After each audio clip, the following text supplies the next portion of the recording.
അസ്സലാമലൈക്കും, welcome to Uskar Hena. നമ്മളിന്നൊരു bridal work ഉണ്ട്, അപ്പോൾ അതിൻ്റെ ഡീറ്റെയിൽസാണ് പറയണത്.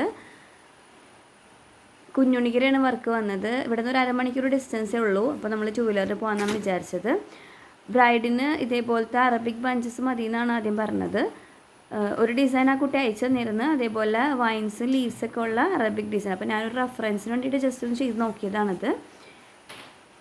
ഈ ഒരു ഡിസൈനാണ് ആ കുട്ടി കാണിച്ചു തന്നത്. അതേപോലെ ആ വൈൻസും ഇതൊക്കെ വരുന്ന കൂടുതൽ എലമെൻറ്റ്സ് ഇൻക്ലൂഡ് ചെയ്ത് ചെയ്യാനാണ് പറഞ്ഞത്. അതേപോലത്തെ ഫ്ലോറൽ ബഞ്ചസ് ചെയ്തോളാനാണ് സജസ്റ്റ് ചെയ്തത്. കുട്ടിക്ക് മുകളിൽ നിന്ന് മുതൽ വേണ്ട, മുക്കാൽ പോർഷൻ മുതൽ മതി എന്നാണ് പറഞ്ഞത്. നമ്മൾ ആദ്യം തന്നെ റൈറ്റ് സൈഡ് സ്റ്റാർട്ട് ചെയ്ത് റൈറ്റ് സൈഡിൽ ഫ്രണ്ട് പോർഷൻ ആദ്യം കംപ്ലീറ്റ് ചെയ്ത് ഇതേപോലെ ഡിഫറെൻറ്റ് പാറ്റേണിലുള്ള ഫ്ലവേഴ്സാണ് നമ്മളതിൽ കൊടുത്തത്. ആൾക്ക് ഇന്ന ഡിസൈൻ വേണം നിർബന്ധമൊന്നും ഉണ്ടായില്ല, നമ്മുടെ ഇഷ്ടത്തിന് കസ്റ്റമൈസ് ചെയ്ത് കൊടുത്താൽ മതി എന്നാണ് പറഞ്ഞത്. പിന്നെ നമ്മളത് കഴിഞ്ഞപ്പോൾ അടുത്ത ഹാൻഡിൻ്റെ ഫ്രണ്ട് പോർഷൻ കംപ്ലീറ്റ് ചെയ്ത്, അപ്പോൾ ഏകദേശം ഈ രണ്ട് ഹാൻഡിൻ്റെ സൈഡ് കഴിഞ്ഞപ്പോഴത്തേക്കും ആദ്യം ചെയ്തിരുന്നതിൻ്റെ ഉണങ്ങിയും അതുപോലെ നമ്മൾ സീലിൻ്റെ അപ്ലൈ ചെയ്ത് കൊടുത്തിട്ടാണ് പിന്നെ അടുത്ത ബാക്ക് സൈഡ് ചെയ്തത്.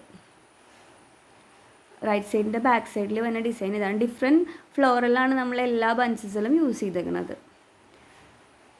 പിന്നെ ഇത് കഴിഞ്ഞ് നമ്മൾ ലഞ്ച് കഴിഞ്ഞിട്ടാണ് അടുത്ത ഹാൻഡിൻ്റെ ബാക്ക് സൈഡും കൂടെ കംപ്ലീറ്റ് ചെയ്തത്.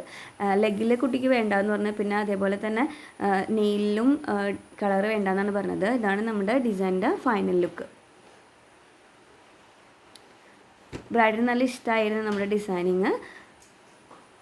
പറഞ്ഞ പോലെയൊക്കെ നമ്മൾ മാക്സിമം ഇൻക്ലൂഡ് ചെയ്തിട്ടാണ് ചെയ്തത്. ഇതാണ് നമ്മുടെ ബ്രൈഡിൻ്റെ സ്റ്റെയിൻ പിക്ക്. ബ്രൈഡൽ ഹെന്ന ബുക്കിംഗ് ഓപ്പൺ ആയിട്ടുണ്ട്. ആവശ്യമുള്ളവർ DM ചെയ്യുക. Thank you.